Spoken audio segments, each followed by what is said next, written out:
ఇచ్చిన హామీలు ఎగ్గొట్టి చెట్లు నరకడం సీఎం రేవంత్ రెడ్డి బ్రాండ్ అన్నారు మాజీ మంత్రి బీఆర్ఎస్ ఎమ్మెల్యే హరీష్ రావు. రేవంత్ వచ్చాక ప్రభుత్వ ఆస్తులు అమ్ముడు కుదవ పెట్టడంలో బిజీగా ఉన్నారని ఆరోపించారు. 400 ఎకరాల భూమి కుదవపెట్టి 10,000 కోట్ల రూపాయలు అప్పు తెచ్చారని విమర్శించారు. గ్రామాల్లో సన్నబియ్యం ఇస్తున్నా అందులో 40% నూకలున్నాయని చెప్పారు. వడ్లు కొనాలని అడిగితే నూకలు బుక్కండని బీజేపీ ప్రభుత్వం చెప్పిందన్నారు. సిద్దిపేట జిల్లా గజ్వేల్లోని శోభా గార్డెన్లో బీఆర్ఎస్ నాయకులతో సమావేశమయ్యారు హరీష్. 27న జరిగే వరంగల్ సభ విజయవంతం చేయాలని నాయకులకు సూచించారు. రేవంత్ రెడ్డి సన్నబియ్యం ఇచ్చింది మీరు మీ ఊళ్ళలో ఎవరికైనా వండిపించింది సన్నబియ్యం వండించు దాంట్లో 30-40% నూకలు ఉన్నాయి. 30-40% నూకలు ఉన్నాయి. అదంతా పాలిష్డ్ రైస్ ప్లాస్టిక్ రైస్ ఉందట. అది వండితే ముద్ద అయిపోతున్నది. తీరే పరిస్థితి లేదు.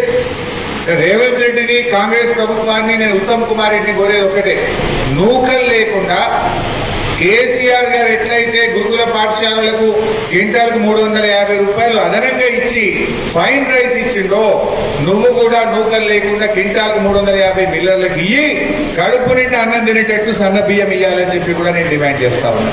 సగానికి సగం నూకలు పెట్టి నూకలు అన్నం పెట్టి ఎక్కడికోగా బీజేపీ లీడర్ ఉండే అప్పుడు వడ్లు బాగా పెట్టినాయి తెలంగాణలో.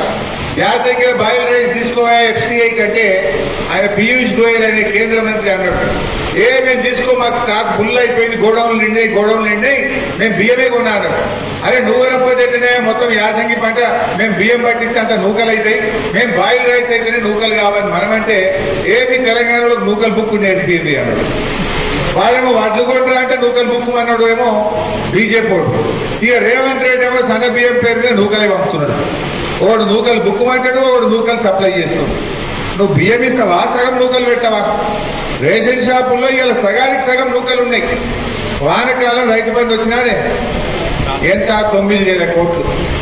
యాసంగి రైతు బంధు 2.5-3 ఎకరాలకే పడ్డది. కొంతమందికి అయితే సర్వే నెంబర్ల భూమి ఎక్కువ ఉన్నదని ఎకరం ఉంటే అర్ధ ఎకరం పడ్డది, 2 ఎకరాలు ఉంటే ఎకరమే పడ్డది. కట్ అయిపోయింది, చాలా మందికి కట్ అయిపోయింది. అంటే వానకాలం 9,000, యాసంగి 5,000, 14,000 కోట్ల రూపాయల రైతు బంధే కొట్టిండు రేవంత్ రెడ్డి. కాంట్రాక్టర్లకైతే బిల్లులు ఇస్తుండు, రైతులకు మాత్రం రైతు బంధే కొట్టుండు. ఇలా 20% గవర్నమెంట్ అని కాంట్రాక్టర్లు చెప్తున్నా. నువ్వు చెప్తున్నా లేదా? సెక్రటరియట్ లోనే కాంట్రాక్టర్లు ధర్నా చేసింది 20% గవర్నమెంట్ అని. ఫైనల్ గా మన మీటింగ్ ఉద్దేశం 15,000 తగ్గకుండా మన గజ్వేల్ నుంచి జన సమీకరణ చేయాలి.